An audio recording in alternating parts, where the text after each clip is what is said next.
This episode is brought to you by the RVA Podcast Network. Find more information at rvapodcast.org. It's a new year, so you know what that means. That means a new season. It's season 4. Intro a little revamped. Microphone a little revamped. Branding a little revamped. We are now officially the Past BT. So welcome all Spotify, Buzzsprout, Apple Podcasts, Google Podcasts, Stitcher, and all podcast platforms. Here you're going to get a flavor of sports, music, tech, video games. Once in a while, we'll get an Ass of the Week and a new part that's going to be coming in. It's not mentioned on the season 3, but we do what's called Pass the Message. So definitely you want to tune in and get some good content on the Pass with your host, BT.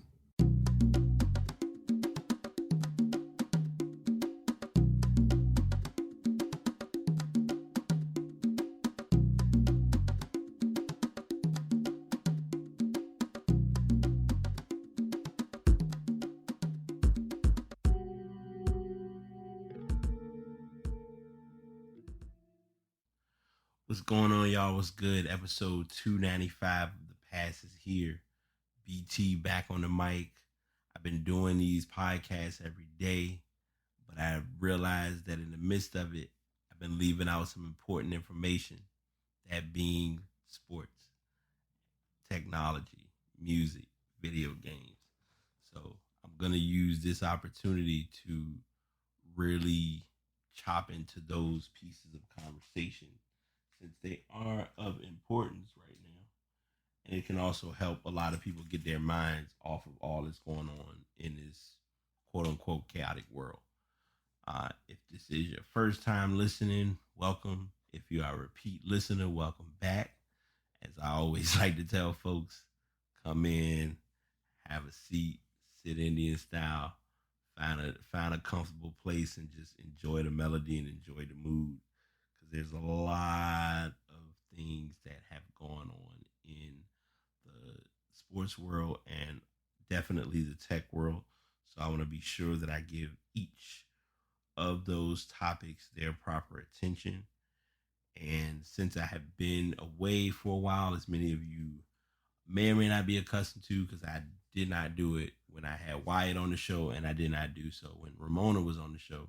I always like to start off with our angel number.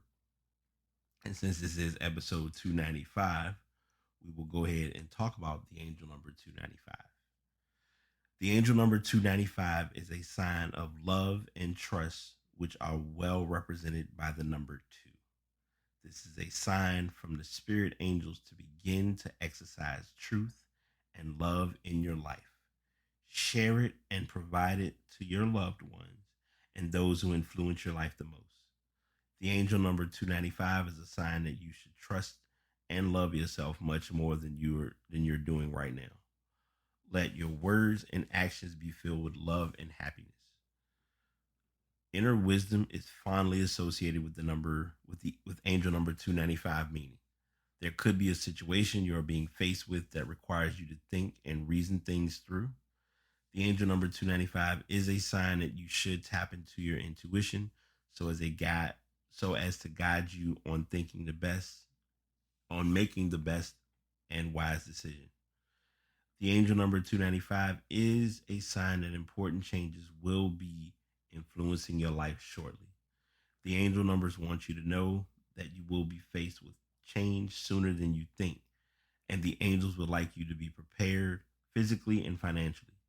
Begin to start saving so that when the change occurs, you have no financial issues.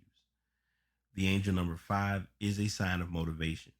If you have been facing opportunities where you have been less and less motivated by life, this is a sign that the angels want you to begin staying motivated and focused.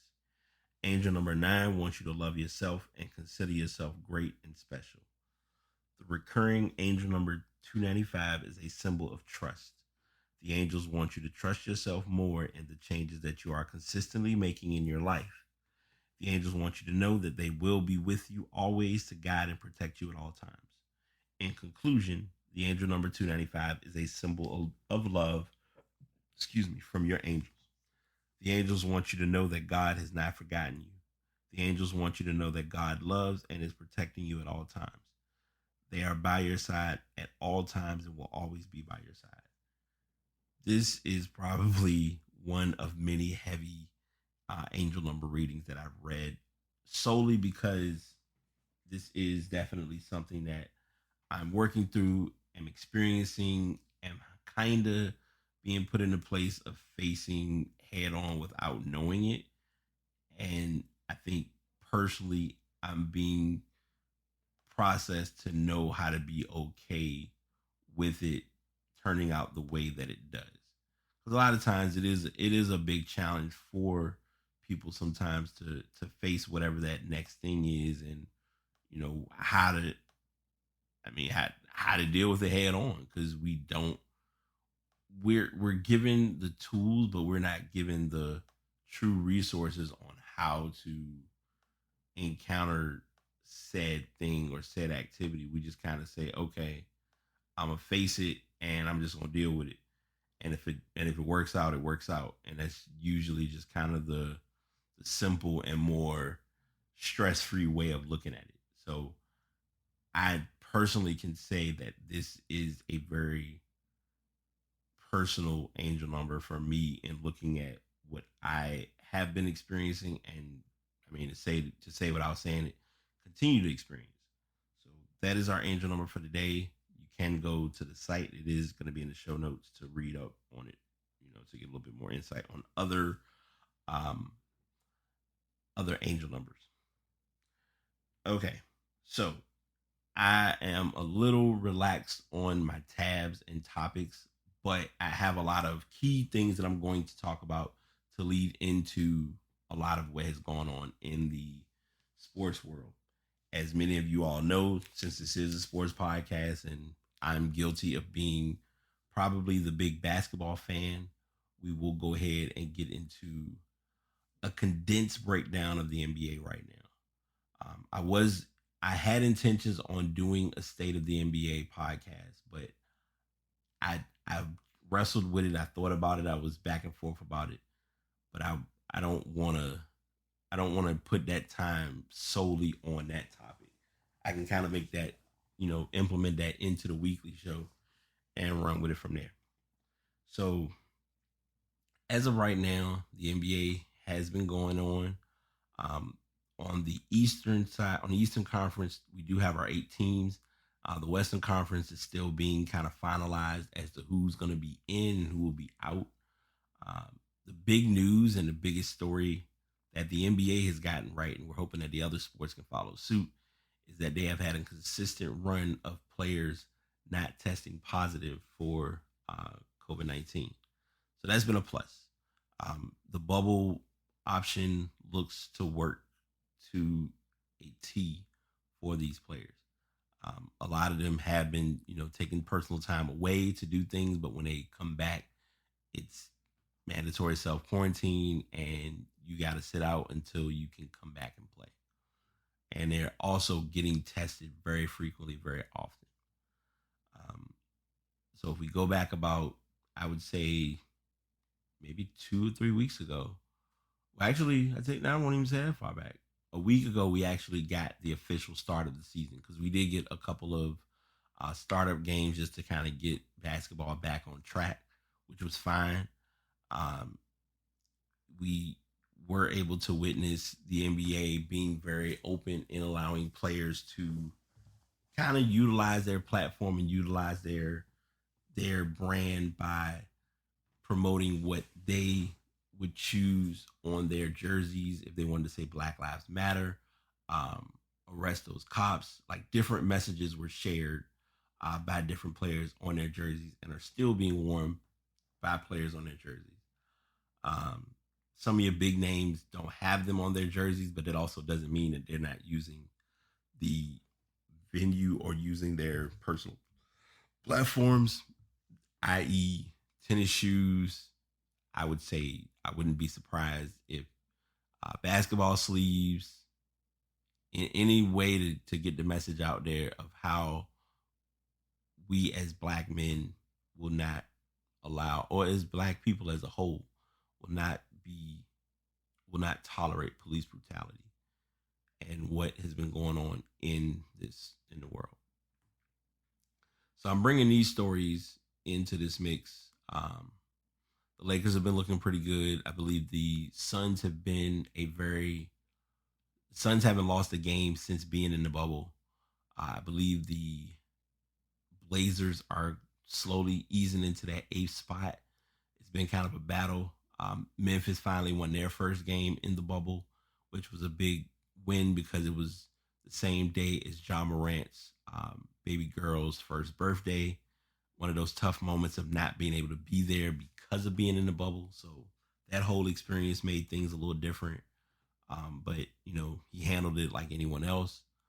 A lot of players have been using their interview points or their times of doing their post-game interviews or pre-game interviews to talk to the media and making the fans as well as the media's platforms aware of their support for the cause based on, arresting the cops or, we're not going to take this line down. We are here to let people know that this is not right. We're playing basketball to help.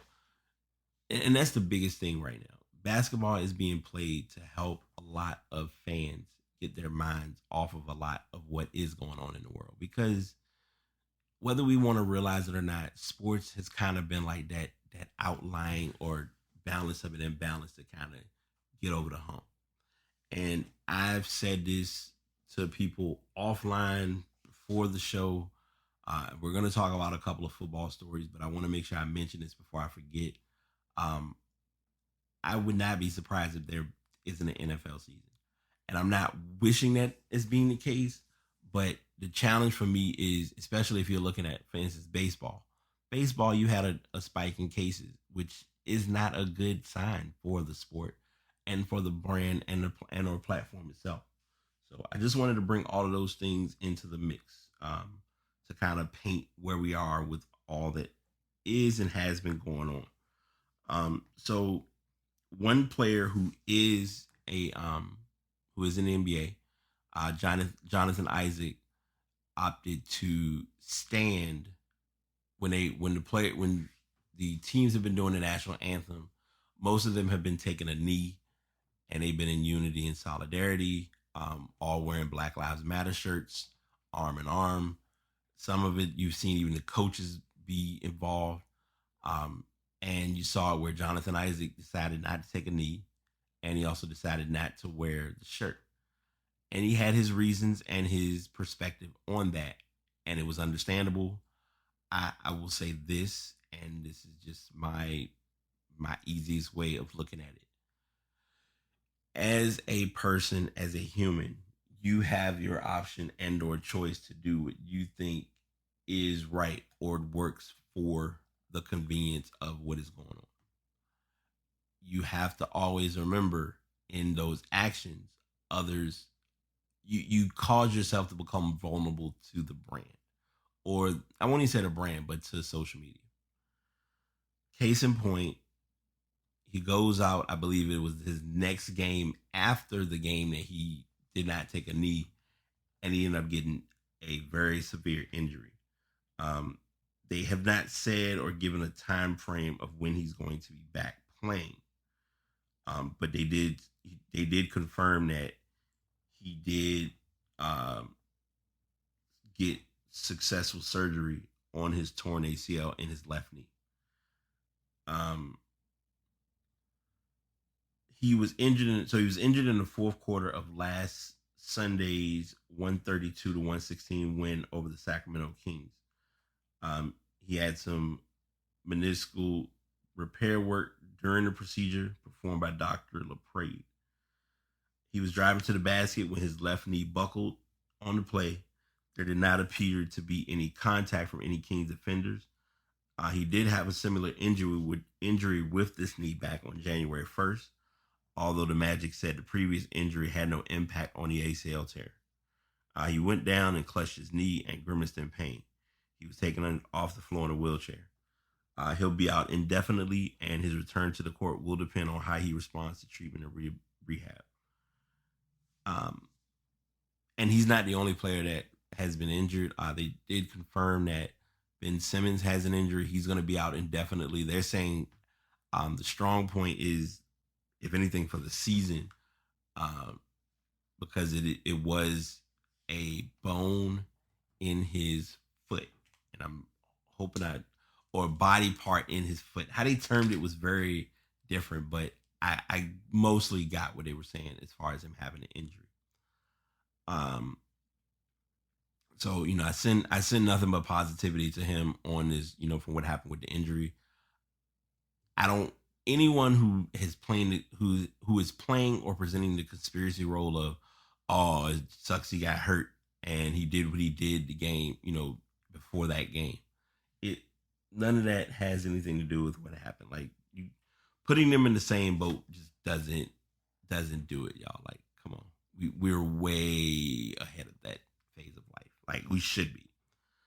And that's all I got really on basketball. Like, I'm not gonna really hit you with too much. The only other story I have basketball wise is that the NFL, I'm sorry, not the NFL, but the NBA MVP finalists have been announced, and they are LeBron James, Giannis Antetokounmpo, and James Harden.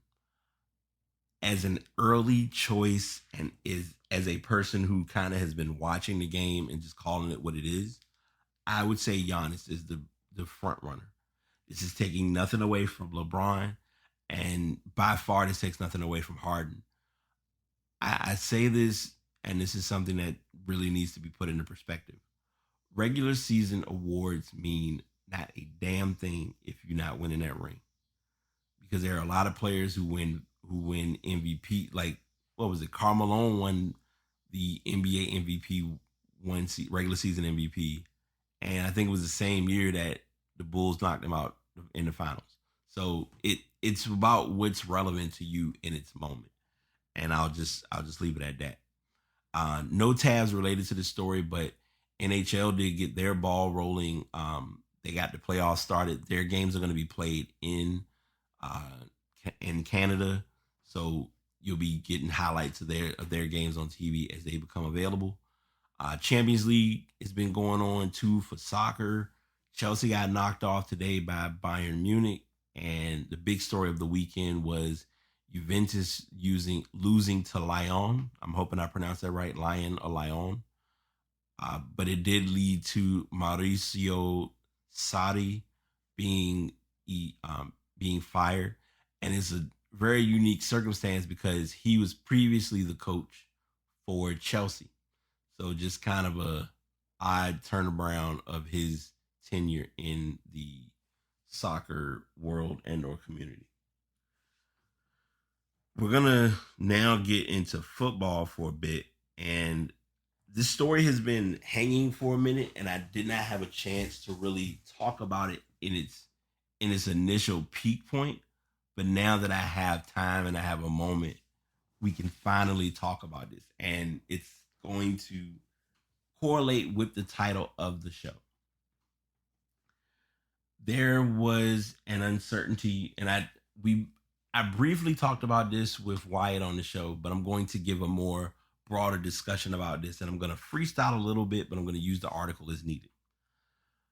The Washington football team, as they are now called, had their backs pinned against the wall as far as making the decision to rename the team.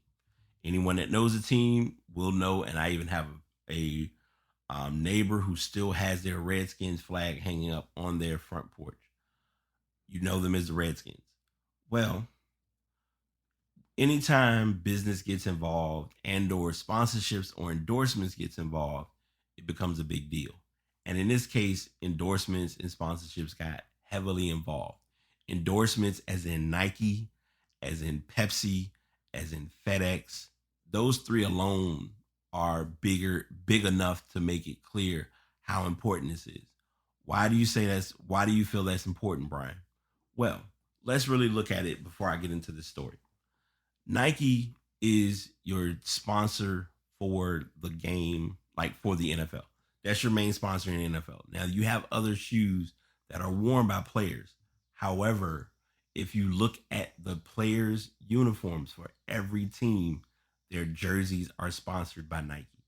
So having Nike say we're gonna pull out from whatever it is that you're involved with, and you make no action, okay, fine. We're gonna take any jerseys down or any merchandise that has a Nike logo on it. So you're losing sales in that category. If your products are on Amazon, can't buy from Amazon. NFL Shop, gone. Dick's Sporting Goods, pulled. All stores that sold any merchandise that had Redskins on it was pulled. Especially if it had the Nike logo. So as of right now, we've gone just with Nike. Now let's go to FedEx. FedEx as a sponsor. Okay. The name of the field is FedEx Field.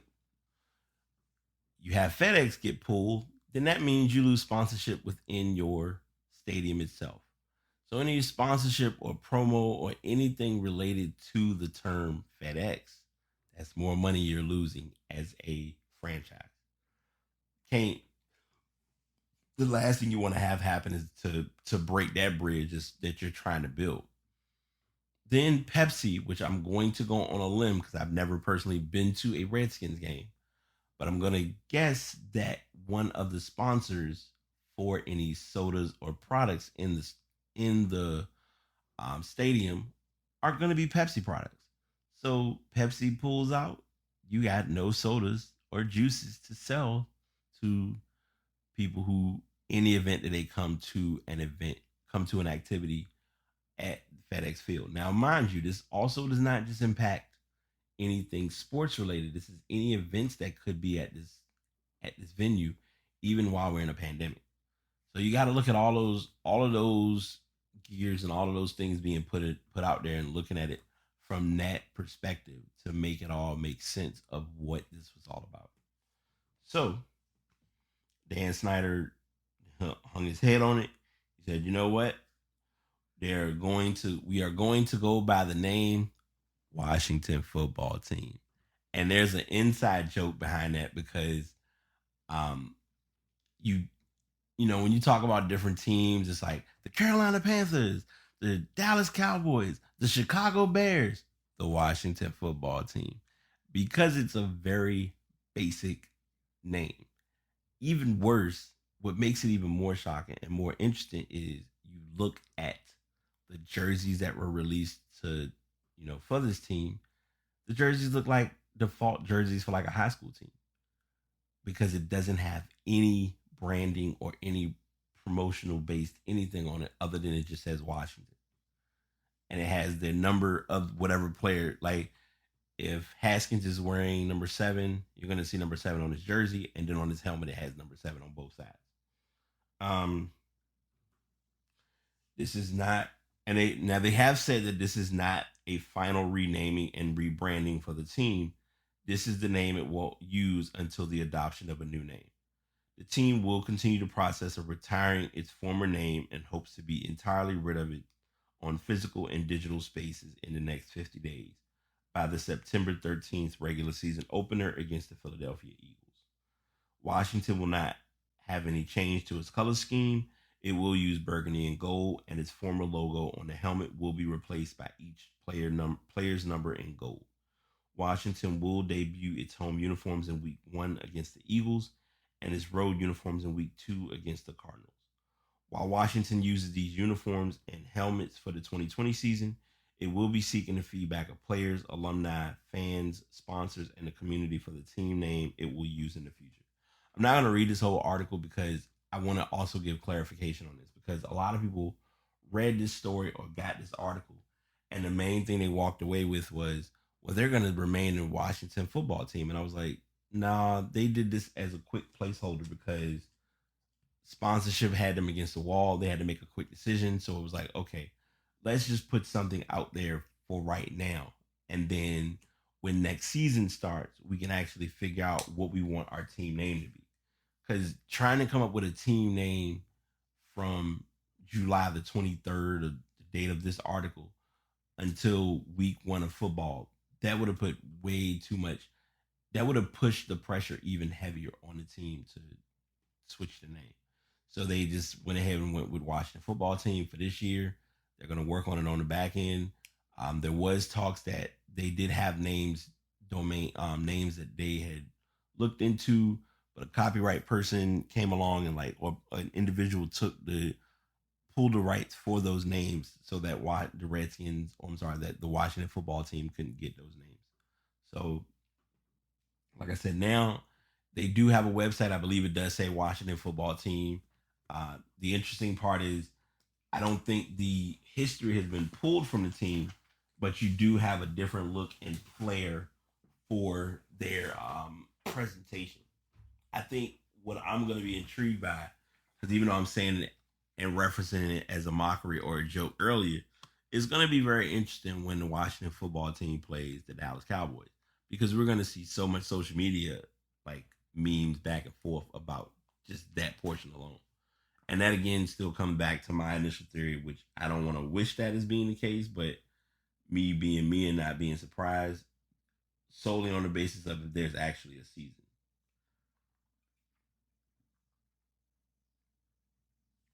So our next story is one that's tough to announce, but we need to just acknowledge reality for what it is. And that is the Washington football team releasing Derrius Guice. He is their star running back. He was released after the arrest. He was arrested for domestic violence charges in Loudoun County, Virginia. Washington wasted little time in releasing Guice, saying in a statement that it had learned of a domestic violence related incident back on Thursday.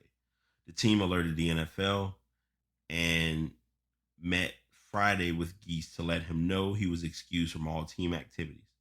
The team's statement then read, "This afternoon, we learned that there were multiple charges filed against Derrius. Upon further review of the nature of these charges and following internal discussions, we have decided to release Derrius immediately." According to the Loudoun County Sheriff's Office, the charges stemmed from 3 separate domestic violence-related incidents early this year, on February 4th, March 13th, and April 17th, all at his home in Ashburn, Virginia. The incidents were reported to the Montgomery County Police Department in Maryland. The Sheriff's Office was made aware of the allegations on July 22nd and investigated the incidents in coordination with the Montgomery County Police Department. I'm not going to read the story too heavily, but I'm going to say this, and as a just me knowing what I know, I'm not treating and or taking this story lightly at all.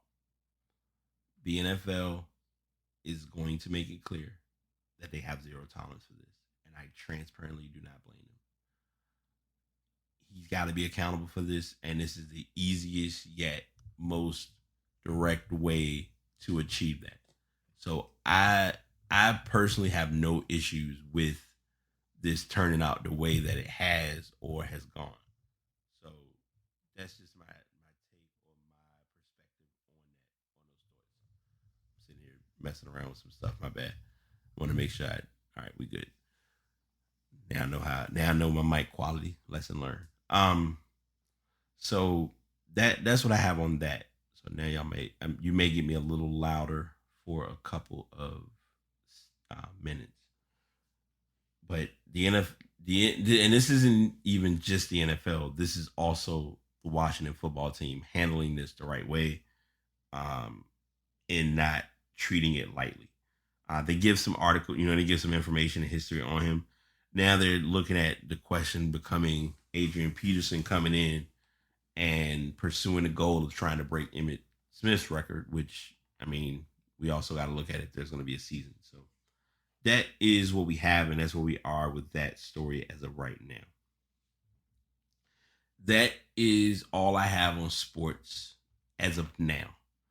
I say this because I didn't really hit heavy on sports topics this podcast for different reasons, and I'm not going to throw any reasons as excuses. I'm just going to be accountable and saying they just weren't. I wasn't gonna sports everybody to death on my first show back with the sports and stuff flow. So because of that, you as listeners will be getting a very solid dosage of stuff. Excuse me. And the first story is fun only because I believe I bought my pair of Sony headphones back in, I think, March or April. I want to say March because I remember getting them. It was around the time when we got the stimulus check, whatever. Self-care, call it what it is. And I was like, yeah, these are some nice headphones. And I was on the fence about waiting, but then I also know if the opportunity lands, you get what you can and make what you get work, which I did. Well, Sony has now come out with a newer pair of these headphones, which are called the Sony WH-1000XM4s. Now, I'm going to read this article in a moment, but I don't think I did a podcast or really talked about these headphones that I have. The pair that I have are probably these. Now, first and foremost, let me backtrack. These are my first pair of noise canceling headphones. When I tell you they are clutch, there are places that I can wear these and I really don't realize there are other people around, because you're already adding a noise cancellation feature. And on top of that, you're then playing your said music at a certain level, even if it's not, and I've talked about the Android and iPhone comparison. Even with wearing iPhone, even with using an iPhone with these headphones, you're still able to drown out the noise that could come from you listening to the music and still having the noise canceling on.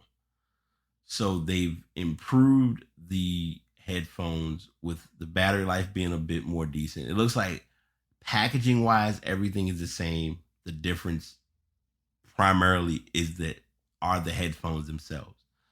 They've added another microphone. It does have a feature where you're now given the option of the transition between ambient sound, or if you want it to be full blown noise canceling, because it's going to adjust to, I guess, the natural factor of if someone comes up to you and starts talking, it's going to say, okay, I realize someone's talking to you. Let me turn noise canceling off and let you hear what this person is trying to say to you. There is a, I don't know if it's a mic, but it's like a different little receiver that you can see inside one of the ear cups. I did kind of give like a quick video review. I did see someone review these and talk about it on their channel. Now, they did do a comparison between the two headphones, and I did not watch that video, but in looking at the video and kind of looking at the pairs of headphones, there are small differences, but the differences that are going to stand out are things that I would almost say like a true audiophile is going to notice. So the 1000 XM3s have been the top pick for since 2018. They've improved on the noise canceling, sound quality, and design in the third generation of its flagship over-ear model. It really is a complete package, or so we thought. As it turns out, Sony had more tricks up their sleeve, and a few new upgrades make this even better. So the pros of these headphones are powerful custom active noise canceling, immersive sound with punchy bass, which to some people you may not think that's a lot, but for certain songs, bass really does make a difference. Like there was a song that I was listening to, and copyright killers don't come for me, but there was a song I was listening to by Lil Boosie, and I was listening to it in my AirPods, but I know I didn't get the same sound I would get if I had these on, because with the Sony headphones, especially with them being over ear, you're gonna hear the bass and it's gonna hit. So they're saying that these pair have a louder hit to them. It has automatic pausing when you speak. It is has multi-device connectivity. One thing that I did find out is it has a feature where if you take the headphone and either lean it back or take them off, it will confirm or realize that and then go into a transition of, okay, I am gonna pause this song because you don't have the headphones on at the moment. So it's kind of picking up your senses. It's similar to what the AirPods do, as well as the new Galaxy headphones, earbuds, which we're gonna get into in a moment. The cons, pricey because they are $350. 360 reality audio is still limited. Adaptive sound control requires location sharing, which I still need to understand. Why do you need to know my location? Other than you saying, all right, we want to see where you are, because now we're going to adjust your sound based on that location. But the location sharing thing is out of hand with all devices and all apps on so many levels. I want to make sure I get everything that I can in this story that I can think of. Sony has made the best even better with a bunch of seemingly small changes. The company has further improved its already stellar headphones. The WH-1000XM4 sounds great, and the custom ANC automatically adjusts if you choose to let it. Now, ANC, if you hear me say that multiple times, active noise canceling if you're keeping up. You won't find a more feature-packed set of headphones right now, and it's unlikely you will until Sony updates these again. And side note, before I forget, it was interesting because for the first time after I turned these on and pulled up the app on my phone, there was a firmware update with the headphones that I have now. So there could be there are likely some sound changes that came up with these that I didn't even know about. But hey, small things make big differences, and I'll just leave it at that. Sony also redesigned the earpads so that 10% more surface touches the side of your head. This helped relieve some of the pressure that ANC headphones need to create a good seal on your dome. Indeed, I can tell a big difference there, as I had no issue wearing the M4 for hours on end without ever feeling the dreaded vise sensation. Aside from those 3 key updates, the exterior up to the M4 resembles its predecessor. From the ear cup shape to the bronze accents on the black version, Sony kept the overall aesthetic of the M3 intact. I'm not going to read this article A to Z, but I just wanted to kind of let you all know that these are out, or these are coming out.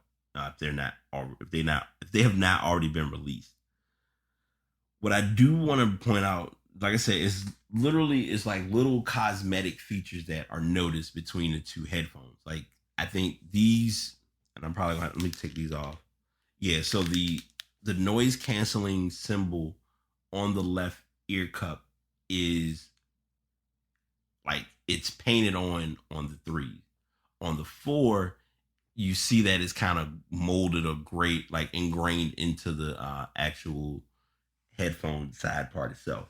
Now, what's funny is when I looked at this video, I literally forgot about features that these headphones have, which I'm going to start using more often, because one feature that I think is very underrated is when someone comes and talks to you, you literally are like, I got to take off one of my ear cups to hear what you're saying. But the feature that's on these headphones that I like the most is if I put my hand completely over the right ear cup, it will turn on the ambient sound feature automatically and allow you to hear what people are saying, which I think is awesome.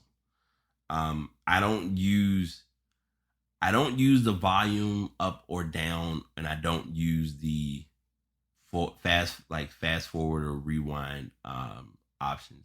I do use pause, I will admit that, but now that that feature is going to be on the new pair, you don't really even need to hit pause anymore, because it's going to pause automatically once you take them off.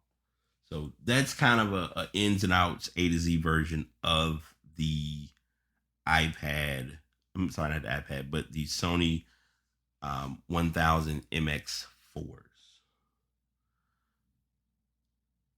Before I forget, because it's going to be an ass of the week conversation, but I do want to talk about, there is a new game that just came out called Fall Guys. It is currently on PlayStation and on Steam or PC. And I think it's one of my favorite underrated games that is not talked about enough because of the replay value, even from a spectator's perspective, makes me value it even more. So that's why I'm giving it the tutelage or the cred that I am today on that specific game. But I'm gonna have a fun story about it for our ass of the week. I don't want to give too much of it away, but if you do have a PlayStation, I believe the game is $20 if I'm not mistaken. Oh, and before I forget, Xbox has a couple of deals going on some games. If you have Xbox Game Pass, you can get Gears 5 for free. I currently have Warzone. I already had it for free, and I did not realize it had been a while since I had played. Forgot all about the 66 gigabyte update. Yay me. So that is churning and burning, going through its whole process, and I'm just letting it be great. This is a semi 2% story, but this is also a big deal. The U.S. Army and Navy unbanned Twitch commenter who criticized the military. The U.S. Army and Navy page agreed to unban Jordan Uhl, the activist who linked to a Wikipedia page listing U.S. military war crimes in their Twitch chats. After the incident, Uhl wrote an article criticizing the military for using Twitch to scout for potential recruits, especially since recruiters can interact with kids as young as age 13. In a letter sent to Columbia University's Knight First Amendment Institute, which represented Uhl, the Navy justified his ban by pointing out that he violated the channel's spam policy when he kept posting similar messages over a period of 3 days. The Navy agreed, however, that it needs to post comprehensive rules on its page to ensure its viewers are aware of them. It has already posted its policies under its About section and has unbanned Uhl and all other previously banned users as a gesture of good faith. The Army's letter was much shorter, and then they just go over that whole breakdown. So I saw this article and it kind of caught my attention because it is, it's kind of showing them doing it the right way and kind of being accountable for what happened. So I wanted to make sure I brought that story some attention. All right. So this part might take up a while, so I'm going to try my hardest to be brief. And this is probably why I didn't do a lot sports related, because I actually watched the entire Galaxy event. Well, let me rephrase that. I might have missed like the first 30 minutes, but even in missing it, by looking at what was said and what was shared, there were some things that did happen that I was, would have loved to have known from watching it, but some of it I already kind of knew and had a general idea of to begin with. But to give a mild overview, we got information about the Galaxy Note 20 and the Note 20 Ultra. We learned about the Samsung Galaxy Tab S7. They were giving us information about, we got a very large amount of information related to the S Pen, not just for the Galaxy S20, for the Galaxy Note 20 and the 20 Ultra. But we also talked about it with the Galaxy Tab 7, S7. I want to make sure before I forget, the Galaxy Z Fold 2 was talked about. It does not come with a stylus, or it doesn't come with an S Pen. I don't know why I want to call it a stylus, because it is not. It's a different type of stylus. We did get some information about what I call sleeping with the frenemy, which is Microsoft. Microsoft and Samsung are working to get things implemented in a better direction, especially with the Android community in gaming for the Xbox One, as well as all your Microsoft products off, I would say, Word, Excel, PowerPoint, etc. We did get some information about the Galaxy Watch 3, which is thinner, lighter, and obviously more expensive. They announced the Galaxy Buds Live with active noise cancellation, and I like them. What made those stick out to me is just the design of those earbuds, because they look very small and simple for traveling and carry. Which is, I mean, as a consumer, who doesn't like that? Like I said, Microsoft and Samsung have a special partnership for Xbox Game Pass. That's kind of the main gist of what I gathered from the event overall. So those, now I'm not gonna read. Let me go ahead, like I'm reminding y'all time after time with each of these articles. I'm not gonna read each of the pieces of information that I have uh, in the article from The Verge.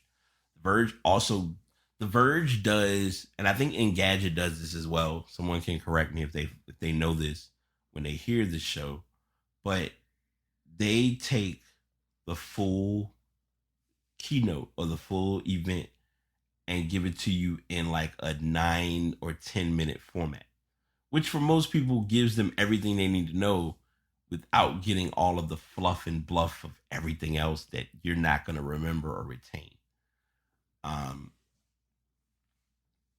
my biggest takeaway that I got from the keynote or from the unpacking event, because I want to make sure I call it that, is Samsung users can no longer talk about Apple, and I'm going to explain why.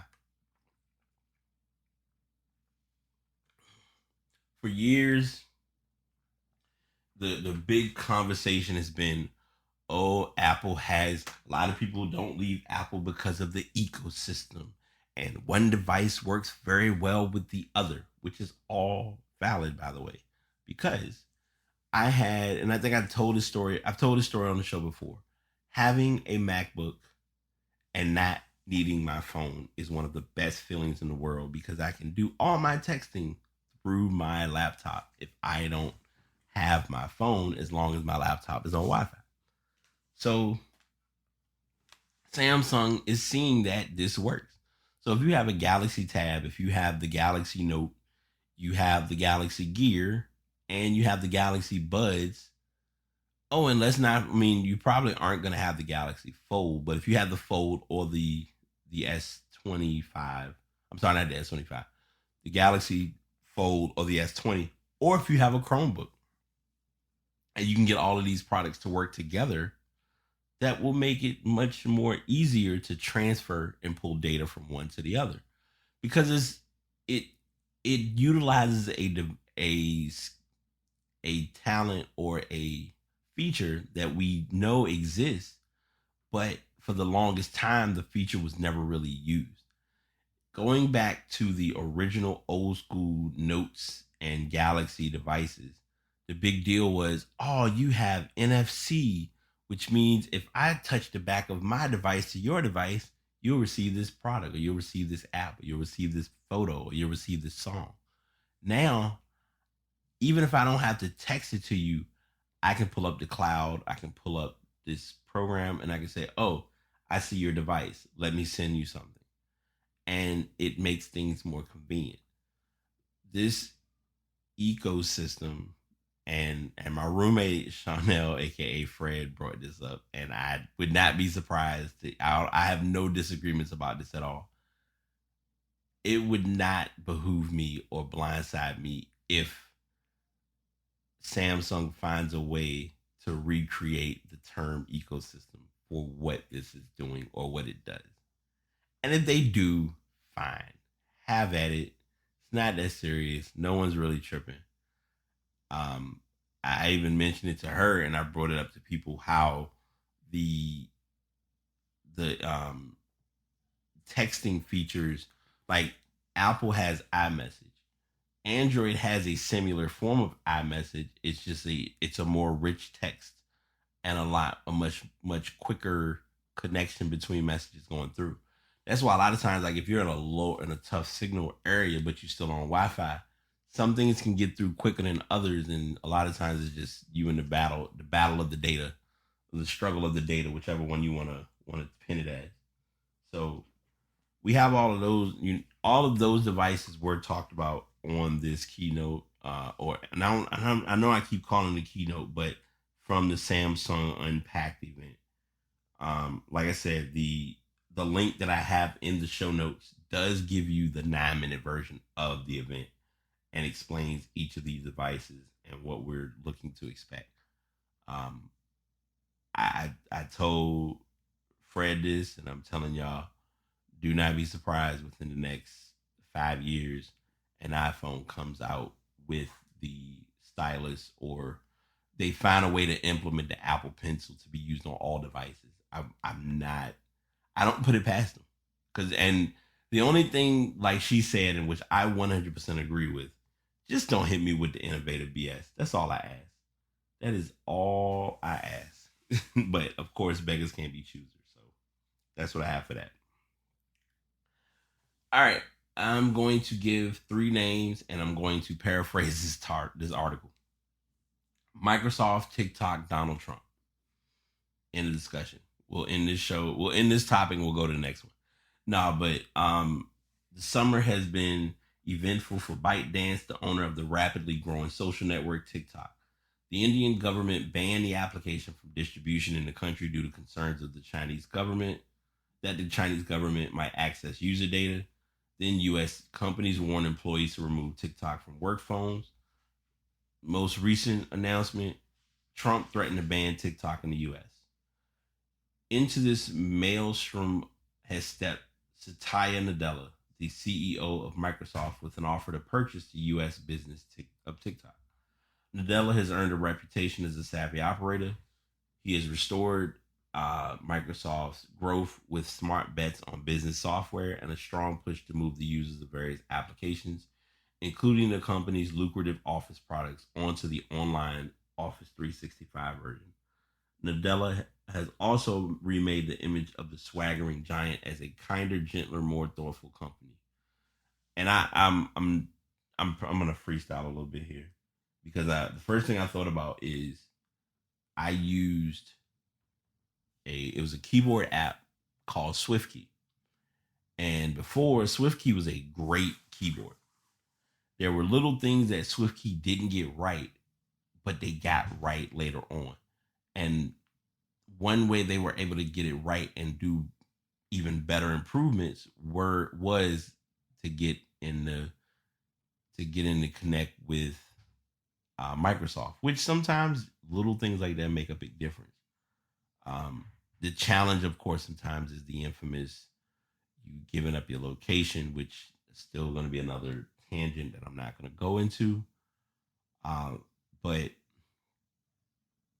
Trump is trying to get his hands on TikTok at all costs, because he doesn't like how it's another form of controlling social media. And let me always make sure I'm clear on saying this. This is not a political podcast. But on the flip side, we do want to talk about the reality of what we're witnessing, which is derps being derps and really missing their priorities. Because here it is right now, we're in the midst of a pandemic, and the person who we're looking at, who should be trying to lead us and give us some form of a direction on how to handle this, is more concerned about TikTok and Twitter. And that just amazes yet saddens me on so many levels. So I'm just sharing that as a way to get you all aware of what's been new with the TikTok process. I would not be surprised if Microsoft pulls the trigger and gets this deal done. Just a matter of if and when. And we're just going to be waiting that one out for a while to see what happens involving that. I have one other story, and then we'll get into music sesh, ass of the week, and pass the message. Many of you who watch Twitch may remember this name. His name is Dr. Disrespect, or his real name is Guy Bim. He streamed for the first time since getting the boot from Twitch. He's now on YouTube. He came back to 500,000 viewers watching him stream and play games. He announced his return, leaving his YouTube channel on a live splash screen for nearly 24 hours and allowing fans to spend money to join his club, which was similar to his Twitch subscribers. Many did as soon as he began streaming for real. Over 400,000 concurrent viewers showed up to gawk at his much hyped return. Less than half an hour in, that number hit just over 500,000 before slumping into a slow decline. Numerous viewers gave Bam more money. Around 30 minutes into the stream, he said the Champions Club already had over 15 million members. When in character, Beam has a habit of substituting thousand with million. So it's likely that over 15,000 people have already signed up for a $5 per month subscription. Unsurprisingly, big streaming returns remain a lucrative business. He began the stream by saying that he had no big plans and was taking an unscripted approach. However, he did address the elephant that's going to follow him into any room he walks into for the foreseeable future. In response to questions about his Twitch ban, he reiterated that he claimed during an obviously orchestrated publicity tour of various press outlets last month. In regards to the ban, there are a lot of people who want to know what happened. Guess what? I want you to look me in my eyes when I say this. I really want you to look me in my eyes when I say this. We still have no idea. We have no idea. Yeah, right, dude. I'm not buying that one. Bunch of phonies. We have no idea. And I'm going to tell you this right now. As far as I'm concerned, we didn't do anything to warrant a ban, let alone how they ended up banning us. No communication before, no reaching out, boom, done. And it just talks about other things regarding this. So welcome back to streaming. Hopefully he doesn't get slapped with the YouTube 3 strike laws, because it's a battle in the YouTube community, as many people are known to be present that conversation. And that's the best way I can get into that portion. Music sesh. So much music has come out over the last month. And I'm going to talk about this before I forget. There are a lot of verses that come on Instagram that I do not watch or have not kept up with. And the reason why is because some streams, I don't have that time to have it play as background noise or give it the attention that I want to give it to really be in tune with what's being played. When DMX and Snoop did their battle, a lot of people thought DMX did his thing because they're DMX fans. And a lot of people just knew Snoop was just, and they both were coming at it in totally different ways, because DMX, one, did not care to do what was involved with that, because that ain't his speed. He is, hey, put me on stage, let me perform. I'm going to handle this and do what I do and call it a day. And Snoop was just crip walking through the whole thing. Fabulous and Jada, like, it's some of them that just were what they were from the start. And I'm not here to make one be more than the other. I like the concept that everyone is finally doing them in one venue and not having audio technical issues. 2 Chainz and Rick Ross, the little bit of it that I did see, it was fine. I tell people this in my nicest manner. Some verses are not my speed, but that also doesn't mean that they're not providing or giving premium content. So I may listen to it or give it the attention that it receives, but it may not be the hit or the flow that I'm going for in its moment when it happens. And it's just kind of what it is at the end of the day. Going to the Sony Sesh, the AirPod Escape, the Beats breakdown, whatever you want to pin it as. I'm not going to say a lot on this song, but I'm going to go ahead and give my quick thought. Meg and Cardi B did a song together called WAP, or Wet Ass Pussy. Warning, obviously, if I didn't say so, explicit content. But the song got the attention it was expected to get. fans are fans, and that's all I can really say on that, because not everyone knows how to receive music the same. And also, it's like it turned into this odd comparison of, look at what they did. Let's ignore what Lil Kim did. Let's ignore what Foxy did. Let's ignore the statements that Uncle Luke made. Like music, and I know it's always going to turn into old school versus new school, but we're at a stage where a lot of things are going to just come at you, and you just may or may not be ready to really accept it. But also, it's music.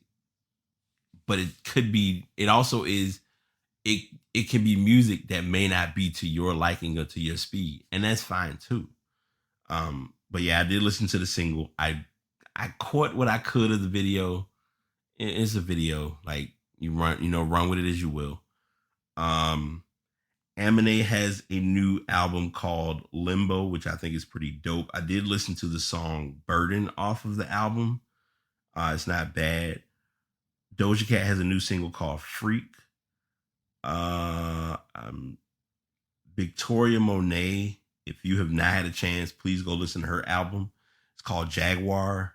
The single Moment, I was listening to that single early this morning. Like, I was supposed to have uploaded and recorded a podcast this morning, but never happened because life just happens. But I like this album and what it's bringing. I mean, even it's a quick album, but it's still a good listen. Let's see who else we got. Oh, and I'm gonna say this too, because I want to make sure I don't leave this portion out of the mix. When artists are performing or doing different things, you have to pay attention to what comes with it. So, quick timeline, but I'm gonna make my point. Versus was a big thing with Instagram. Swiss and Timbaland got on board with it. They've made it something that is rocked. Of course, when you're doing businesses of such, there's other things that are involved with it on the business side and the financial side and the sponsorships and the endorsements and all that stuff. Apple came in and got on board with Versus. So now I can either pull up I can pull up Insta Live from my phone or tablet, play it that way, and I've got Versus. Or if I have a Apple device, if I have Apple TV, or if I'm an Apple Music subscriber, then I'm going to get that option to play it via TV or other media outlets. Then you also have the drinks and the alcohol that is consumed at these events. That's a sponsorship. And finally, and I want to make sure I point this out because it's relevant, when these artists are doing these battles, pay attention to the day that the battle is being done. Because if it's coming close to a release date, aka Rick Ross 2 Chainz battle, Rick Ross album or new single comes out today or yesterday on Friday, and which leads us to a new album coming, you have to pay attention to those factors of those pieces. And let me make sure I say this before I forget. You don't have to pay attention to them, but it's good to look at what's being done to get us to where we are. And an even bigger example is just where we are in the, like right now, what we need to get through all that's going on is some good music. Like when Beanie Man and Buju Banton or and I'm probably messing it up, but when those two did their battle, that battle was so intense. I felt like I was at like a reggae club, because it was that kind of party where they just was going at it. And I don't know why I'm sitting here saying Buju Banton, but it wasn't Buju Banton. Like, let's see, who did he versus? Because I don't want to mess that up.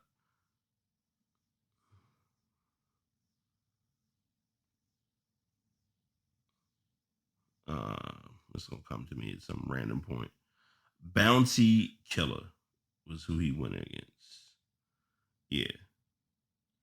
So yeah, just having that type of a vibe, or just having any of these vibes, like it's been for a good good benefit. 2 Chainz did his thing. Like, I mean, he played his music. That's what it was about. It's like, I'm not up here trying to win and who got the most, who was the better out of the 2 songs. I mean, some of these artists are coming in with like a catalog of music ready to go. Like, what are you expecting to have happen? So that's all I have on that. Other albums that I want to mention before I forget. Brandy has a new album. Check that out if you have not done so. Jagged Edge has a new album. If you have not listened to that, please give it a spin. I want to give my creatives a shout. Nova Gold and Lilith Rose. I'm hoping I pronounced those right. Lilith Rose is doing a promo and push for 11th Hour Management. She does her top 11 every week. And Nova Gold is doing they're both working together on a huge vision through the Dali or Dala. I looked it up and I'm probably mispronouncing it completely wrong, but the Dalima, it's a flower, and just it's some good stuff coming. Because I like in the bit of the podcast that I listen to, especially referring to the understanding of the divine woman, it was an eye opener for me, which that's what it's about at the end of the day. So I want to make sure I give that its proper attention before I forget. All right, so we have our ass of the week, and this week's ass of the week is they have a game that has come out by Ryan the Pro 2010 on PlayStation 4 called Dollar Store Fall Guys. And the video that they show of the game being played is so horrible. It's hilarious. But it was an attempt. So you knew what time it was when you even watched it being played. I think the part that got me and why this definitely became an ass of the week was when you finished, and if you were so you're only allowed to have 10 people in a game at a time. Like the server can only hold 10 people. It's not, and in this case, it's one server, 10 people. After falling onto the map, the No Frills guys scampered through a rather plain and muted version of normally bright and colorful whirligig map. One player even stops midway to demonstrate the propellers, which sometimes just stop spinning altogether. Don't even reach the ground, and the substitute guys can simply stroll beneath them without getting knocked over. The bland, colorless cherry on the artificially flavored ice cream brand sundae of this dollar store Fall Guys is the enormous misspell Qualified, which was Qualified banner that unceremoniously adorns the screen when you reach the finish line. Excellent job. If you have a PS4, you can play this game under his profile. But it was, like I said, it's not really, and it's not really that it's as it was just funny because when I saw it, I was like, wait, what? How did this even? You know what? Not even gonna stress it, but it worked. A message to pass to the listeners. So this is going to be a message that's going to come a little different because I've been talking about this all week. And this has been my eye opener of why I'm doing less. I'm doing less, but doing more. I have been a giver to a lot of people. I give my time, my energy, my effort, my space, my everything to people. My boy, me and him, we've had this conversation. I've had other people that I've had this conversation with.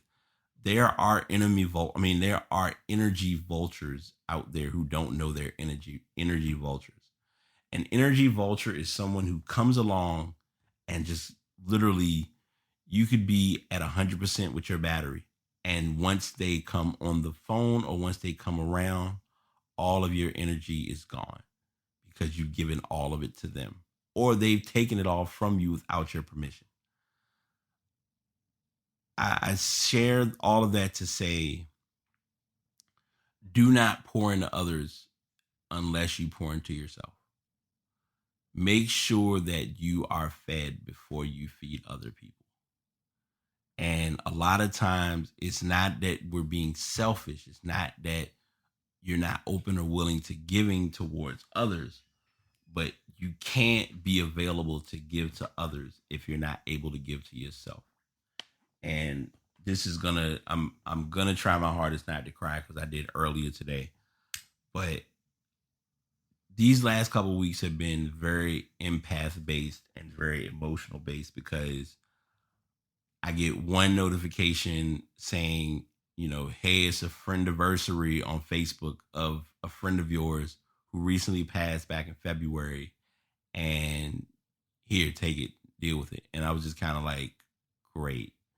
Not what I'm prepared for right now, but okay, cool.